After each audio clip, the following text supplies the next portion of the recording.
The summer of 1987 was the driest Tillman County, Oklahoma had seen in 11 years. The wheat fields along the creek road turned gray by the middle of July. Farmers were hauling water from the municipal tank on Route 9, lining up their pickups in the morning heat, waiting their turn. Most of them did this without complaint. It was part of farming. It was what you did. Eldon Musgrave did not get in that line. He was 58 years old that summer, had farmed the same 160 acres his grandfather broke in 1921. The ground was tired. He knew it, had known it for a long time.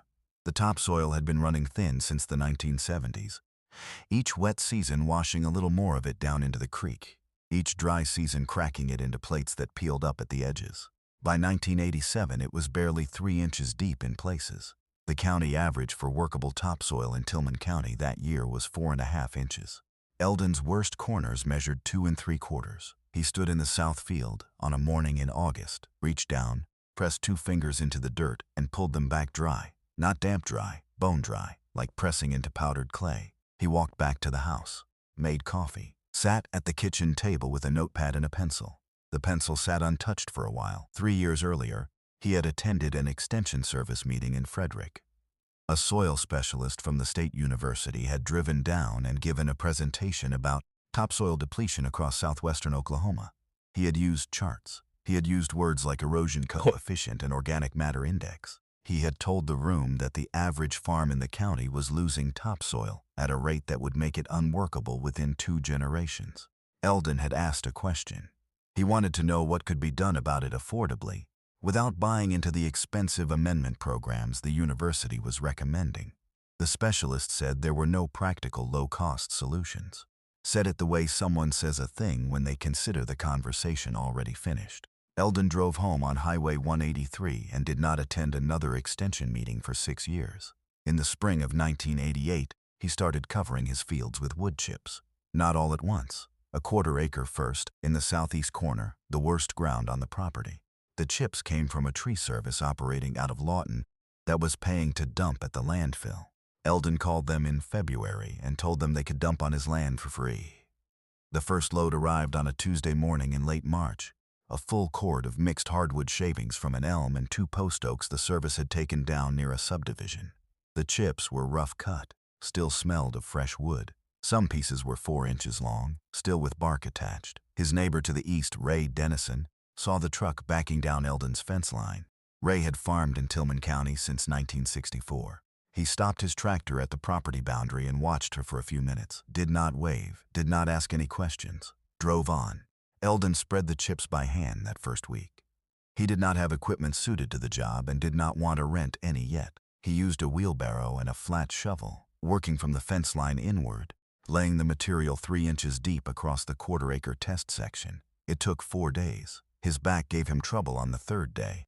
He kept going. By the end of March, a 10,890 square foot section of the south field was buried under a layer of wood chip mulch 3 inches deep. It looked wrong. It looked like a construction site, not a field. Eldon's wife, Norma, came out and stood at the edge of it and said nothing. That was the version of her opinion that bothered him most. He planted a test row of winter wheat along the eastern edge of the mulched section. Planted an identical row in unmodified soil 12 feet to the north. Same seed, same date, same depth. The only variable was the mulch. By the end of April, he had his first number worth writing down. The wheat in the mulched section had germinated at 78%. The control row had germinated at 61%, 17 percentage points. That gap was not supposed to exist. Both rows had received the same rain, the same April heat. The only difference was what sat between the seed and the sky. Eldon did not tell anyone about those numbers, not yet. He started tracking moisture retention. He had a cheap soil probe, the kind sold at farm supply stores for about $14, and he pushed it into both sections every 3rd morning at 6 a.m. before the temperature climbed. The mulched section held measurably more moisture every single time. On the morning of May 11, 1988, after 8 days without rain, the mulched section read at 22% volumetric moisture content. The adjacent unmodified soil read at 9%. That was not a small difference. That was the difference between a crop that could push through a dry spell and one that could not. He wrote the numbers in a spiral notebook, kept it in the 2nd drawer of the kitchen desk. Ray Dennison stopped by the fence line again in early June. This time he asked what Eldon was doing to his ground. Eldon told him he was testing wood chip mulch for moisture retention and topsoil regeneration. Ray looked at the mulched section for a moment. Said he had heard of people doing that with gardens. Said a farm field was a different thing entirely. Said the chips would tie up the nitrogen in the soil and starve the plants. He said this last part the way a man says something he is already certain about. Eldon said he would watch for that. Ray drove on. The nitrogen issue was a real concern. Eldon had read about it. Fresh wood chips, as they decompose, temporarily draw available nitrogen from the surrounding soil to feed the bacteria breaking them down.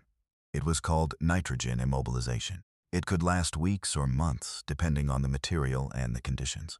If you incorporated the chips into the soil, turned them under, the problem was severe. But Eldon was not incorporating them.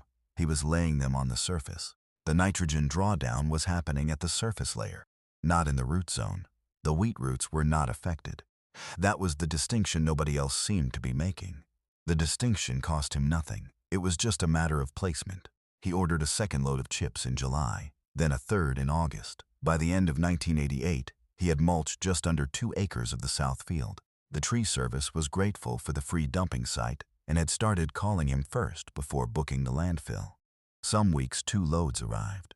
He had more material than he could spread by hand.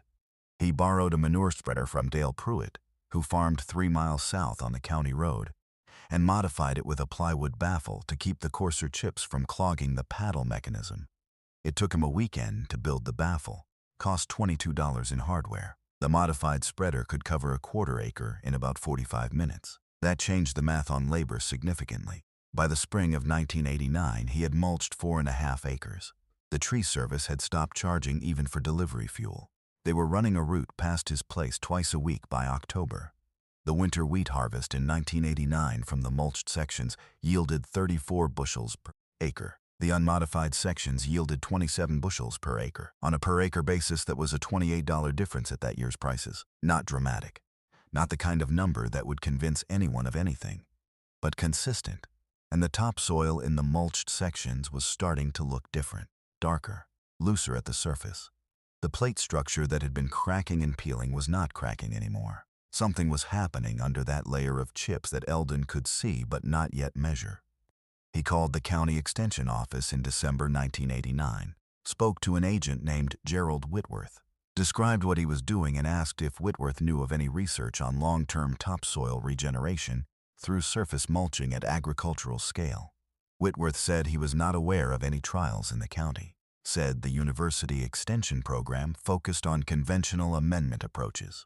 Said surface wood chip applications were generally considered a horticultural technique, not appropriate for row crop production. Said he would be happy to send Eldon some pamphlets on nitrogen management. Eldon thanked him. Said he would continue his own records in the meantime. The pamphlets arrived 3 weeks later. Eldon read them, put them in a drawer. In 1990, he sent 2 soil samples to the state agricultural lab, one from the mulched section, one from the adjacent unmodified ground.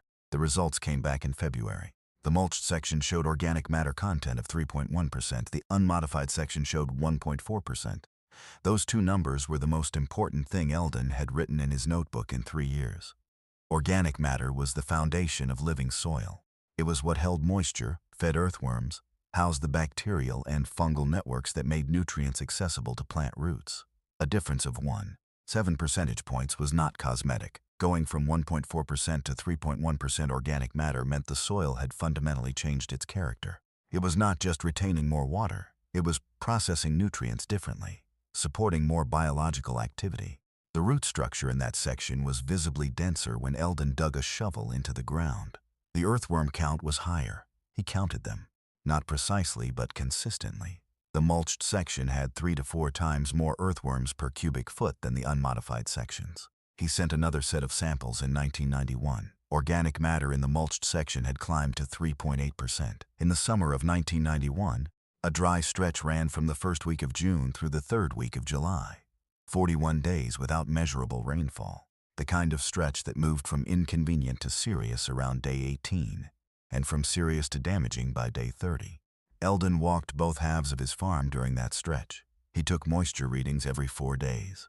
The unmodified sections reached 7% volumetric moisture content by day 30. At that level, the soil cracked along the surface. It pulled away from the bases of fence posts. The clay content caused the ground to shrink.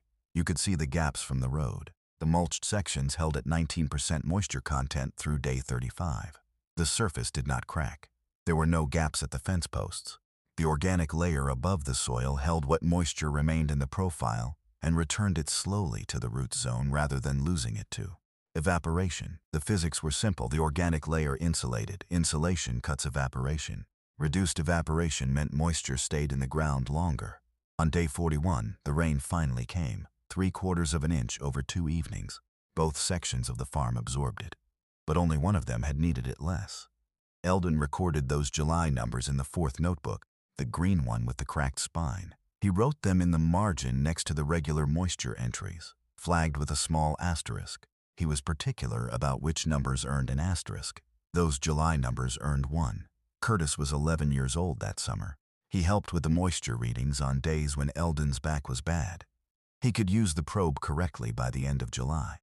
He wrote the numbers himself in the notebook on 3 separate occasions that month, his handwriting sitting between his father's entries. Eldon had corrected the probe angle on the 2nd entry and initialed the correction. Ray Dennison stopped farming in 1992. His soil had compacted badly over the previous decade, partly from heavy tillage equipment, partly from the drought years of 1987 and 1988. He sold his equipment at auction that November. Eldon helped him load the tractor for transport. Neither of them said much about it. By 1993, Eldon had mulched 80 of his 160 acres. The unmulched half remained his control. He was not sentimental about the comparison. He needed to know what he had actually done to his soil before committing all of it to the method. The mulched sections were averaging 3-4 inches of topsoil depth in his probe measurements. That was up from the 2.75 inches he had measured in those same corners in 1987. 6 years. 1.25 inches of topsoil regenerated in 6 years in the first measured sections. In the southeast corner, where the chips had been down the longest, the measurement was 4 inches deeper than in 1987. 4 inches. 6 years.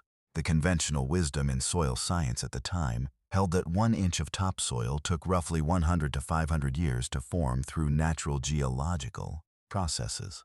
Eldon had grown 4 inches in 6. The mechanism was not mysterious once you understood it. The wood chips decomposed slowly on the surface, breaking down into humus that bound with the mineral soil beneath.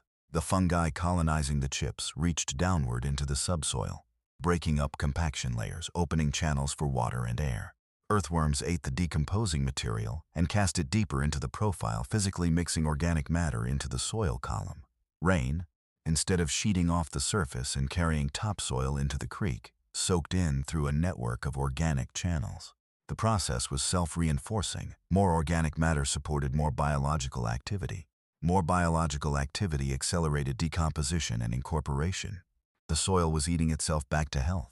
None of this required expensive inputs. It required wood chips, a modified spreader, and enough patience to let the biology work. By the time Curtis was 17, he could run the modified spreader without supervision and knew the 3 chip depth rules Eldon had developed through trial and measurement. 2 inches minimum for moisture benefit, 3 inches optimal for decomposition rate, 4 inches maximum before the surface layer began to shed rain rather than absorb it. That 4-inch ceiling had taken 2 seasons to identify. One test section in 1990 had received 5 inches and showed reduced moisture infiltration in the first winter rain. Eldon had raked half that section back to 4 inches in the spring. The difference in moisture readings through the following summer confirmed the past ceiling. He added the finding to the 5th notebook, underlined it twice. In 1993, Eldon was asked to speak at a soil conservation workshop organized by the Tillman County Farm Bureau. He was not their first choice. He had heard afterward that 2 other farmers had been approached first. Both had declined. Eldon agreed on the condition that he could bring his spiral notebooks, all 6 of them by that point, covering every measurement since 1988. He spoke for 40 minutes. He showed the organic matter numbers. He showed the moisture retention data. He showed the topsoil depth measurements taken before and after. He laid the 6 notebooks on the table at the front of the room and told anyone who wanted to look at the raw numbers to come up after. 12 of the 22 farmers in that room came up. Gerald Whitworth from the extension office was there. He sat in the back row. He stayed after everyone else had left. He asked Eldon if he would be willing to participate in a formal university study on surface mulching and soil regeneration.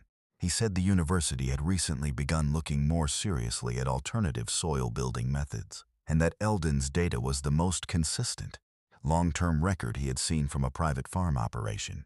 Eldon agreed. Said Whitworth could have access to the land in the notebooks. The study ran from 1994 to 1999. In the winter of 1995, a graduate student named Patricia Hollis spent 3 weeks on the property measuring fungal, hyphal density at different soil depths across the mulched and unmodified sections. She spent long mornings digging sample trenches near the fence lines and afternoons in a makeshift lab she had set up in Eldon's tool shed with a microscope and sample trays. On the last day of her visit, she showed Eldon what she was measuring under the microscope. White threads, visible at low magnification, running through the soil sample like a network. She told him the mulched sections had hyphal densities 3 to 4 times higher than the control sections. She told him those fungal networks were one of the primary mechanisms by which organic matter was being transported deeper into the soil profile. She said his chips were not just sitting on the surface. They were being carried downward, biologically. He looked at the threads for a long time. He said it looked like the soil had roots of its own. She said that was not far from accurate. The mortgage on the property was paid off in 1997. Eldon had taken out a small operating loan in 1991 to cover equipment repairs and paid it in full by 1994. After 1994, there were no loans. The farm was producing above its previous yield, averages consistently enough that operating costs were covered without credit. The organic matter increase had reduced the fertilizer inputs required to maintain adequate nitrogen levels in the root zone. The costs came down. The yields held up. On a farm operating on thin margins, that arithmetic accumulated. The university study concluded in 1999. The final report ran 47 pages. The mulched sections had produced an average topsoil increase of 3 inches across the treated areas over the measurement period, consistent with Eldon's own earlier records. Organic matter had stabilized above 4% in the oldest treated sections. Moisture retention under drought conditions was 4 times higher than in adjacent unmodified soil. Crop yield in the mulched sections was running 22% above the unmodified control sections on a 5-year average. The report did not mention the spring of 1988. Did not mention the wheelbarrow and the flat shovel and the 4 days of work with a back. Did not mention Ray Dennison standing at the fence line asking about nitrogen. The report was tables and analysis and footnotes. That was what it needed to be. Eldon's south field in the fall of 2001 looked different from every other field on the county road. The soil was darker. The ground did not crack in August. In a drought year, while neighboring fields went gray, his went an ordinary brown, the color of soil that had moisture somewhere below the surface. You could tell the difference driving past at 40 miles an hour. The difference was visible from the road. He never expanded beyond wood chips. He did not add purchased compost, did not add liquid amendments, did not till the chips in. Just kept laying them on the surface, 3 to 4 inches deep, letting the biology do what biology does when you give it material and leave it alone. The tree service ran loads until 2004, when they were bought by a larger operation that ended the free dumping arrangement. By then, Eldon had 130 of his 160 acres under the method. Curtis took over the farm in 2005. Eldon was 76 that year. He moved into town but came back to walk the fields in spring. The topsoil in the oldest mulched sections was measuring close to 7 inches by that point, the deepest it had been since anyone in the family could remember. The county extension office in Frederick updated their soil conservation recommendation materials in 2007. One page of the new pamphlet described surface organic mulching as a viable long-term topsoil restoration technique for southwestern Oklahoma conditions. It cited the university study. The study cited Eldon Musgrave's farm. His name was in a footnote on page 14. Eldon read the pamphlet, folded it into quarters, put it in the second drawer of the kitchen desk, the same drawer where he had put Whitworth's pamphlet 17 years earlier. Curtis still farms the 160 acres. He orders wood chips from a regional tree service in Duncan now, pays a small delivery fee about $40 a load. The spreader Eldon modified in 1988 finally broke down in 2011. Curtis built a new one using the same plywood baffle design. The rebuild took an afternoon. The soil in the southeast corner, the quarter acre in 1988 with the wheelbarrow and the flat shovel, tested at 6. 9 inches of topsoil depth in 2019. The county average that year was 4.1 inches. In 1999, the year the university study concluded, Eldon had planted the northeast corner, the last unmodified section, using the same approach as 1988. The northeast corner tested at 7.2 inches in 2021. Curtis sent the sample to the same state agricultural lab his father had used in 1990. The report came back in 3 weeks. Curtis put it in the second drawer with the notebooks. Eldon Musgrave passed away in March 2014. He was 85. The funeral was held at First Methodist Church in Tipton. Ray Dennison's widow sent flowers. She and Ray had bought back a small piece of ground in Tillman County in the mid-2000s after Ray recovered his finances. They had asked Curtis about the mulching method before they planted. Curtis explained it, gave them the materials list. They used it. The 6 spiral notebooks are in the second drawer of the kitchen desk on the property. Curtis has not moved them. Every measurement Eldon took between 1988 and 2004 is in there, in pencil, in a hand that got slower toward the end but stayed precise. The tree service loads were free. The spreader baffle cost $22 in a weekend. The soil probe cost $14. The spiral notebooks cost whatever spiral notebooks cost in 1988. That was what he put in. What the ground put in was 60 years of deferred potential, finally given the conditions it needed to express itself. The notebooks are still there. The method is still working. The soil is still building. Still just wood chips and patience.